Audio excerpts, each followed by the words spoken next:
Matt Larkin from Daily Faceoff. What's going on, buddy? Hey, boys. You can probably hear from my voice. I am hoarse because it was so loud in the Bell Center last night. You couldn't even hear the person beside you. It was absolutely rocking. And I know that Toronto's supposed to be the hockey mecca, but I'm sorry to say it is not. It is Montreal. And what a night it was.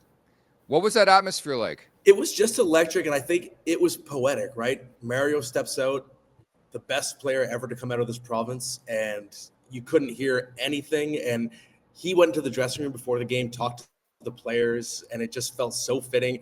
I said to Sidney Crosby last night, Mario was 36 in Salt Lake City, 02, Sid's 37.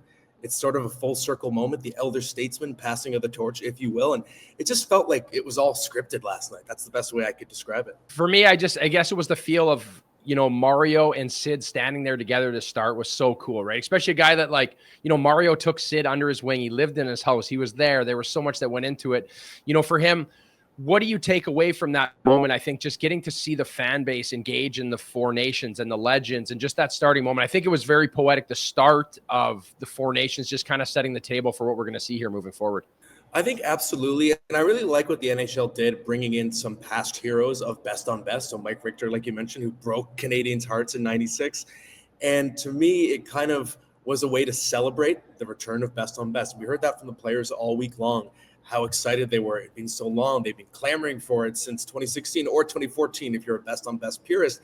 And it felt like everyone there was kind of ringing in this return. And I think you knew right off the hop that, okay, we're taking this seriously. It wasn't the most physical game, unless you're Joel Eriksson X, so shout out to him.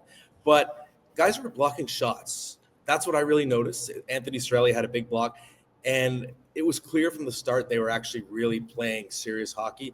Drew Doughty said after the game it was the fastest hockey he's ever seen.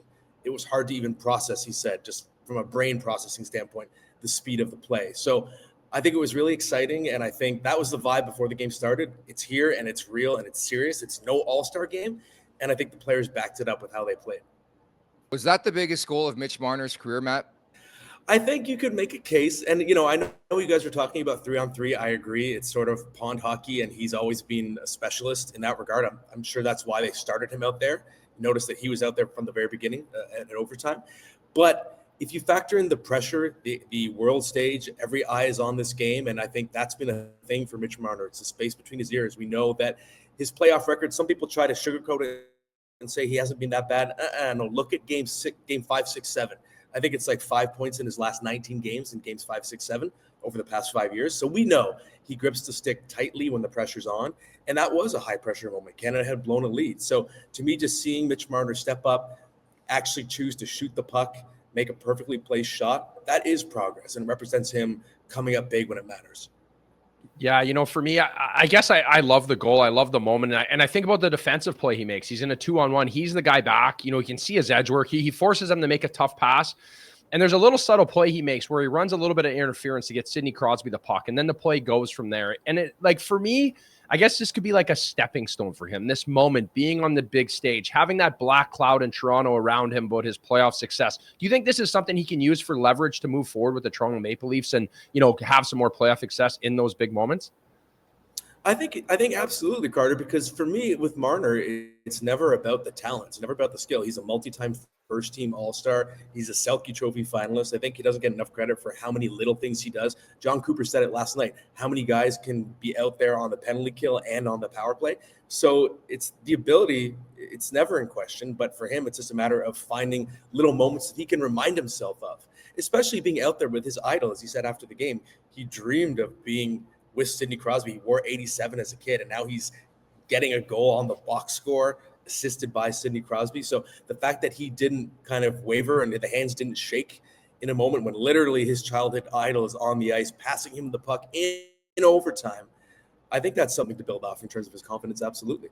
Yeah, and definitely. I mean, it's weird to say because it was the first game of the tournament, but that was a massive goal. Like, they lose that game in OT, and I think Canada's in trouble to even move on to the final, which is weird to say again because it was the first one. Willie Nylander, of course, is his Leafs morning take, so we're going to cover every basis with the Maple Leafs, including Austin Matthews against Finland coming up on Thursday night. But what did you think of Nylander's night? Because ultimately watching that game, reminded me a lot of the playoffs, some of these guys in the Leafs, namely, of course, Marner and Nylander for that matter. Yeah, for me, Willie did not stand out that much. He took a penalty 56 seconds into the game that resulted in a power play goal. And I think he is Sweden's most dangerous forward. We know he had 37 points in 21 games at the World Championship going into last night. So he's Mr. International.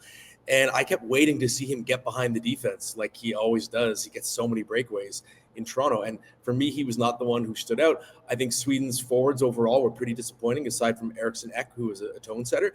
They got back in the game because of their defense. They have the best defense in the tournament now with Quinn Hughes out, and they were putting shots on Binnington from the point. I feel like they adjusted coming out of the first period when they were totally flat, and they just started throwing things on net, using that mobile D, those big mobile guys, and I think that's how they got back in the game, but it wasn't really because of the forwards, and I think Willie has to be better.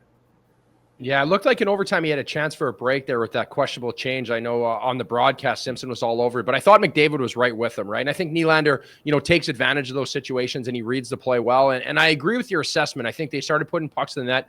Binnington was leaky. He doesn't have the size. And just circling back to the Leafs in this tournament, right? We're going to get to see Austin Matthews tonight. We got to see Mitch Marner, William Nylander, the big three.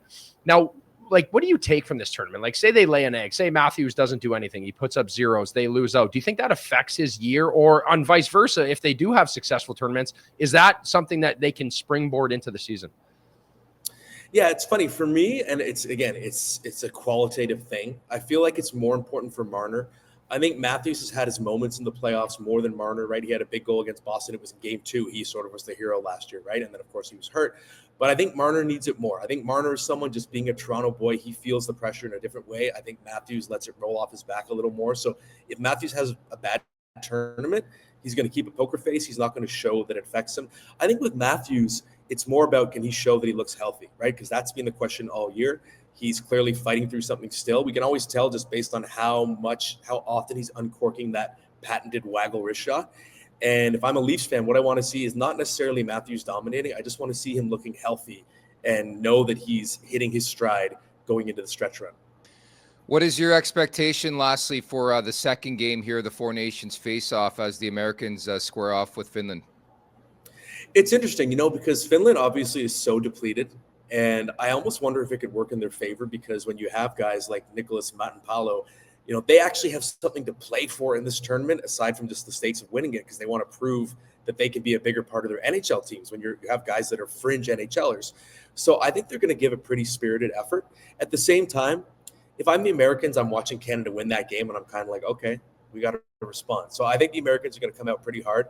It's going to be interesting to see what kind of reception they get from the Montreal faithful tonight. We saw the boos Matthews got, but I think in this case, they're going to feed off it. So I think they're going to come out pretty hard tonight.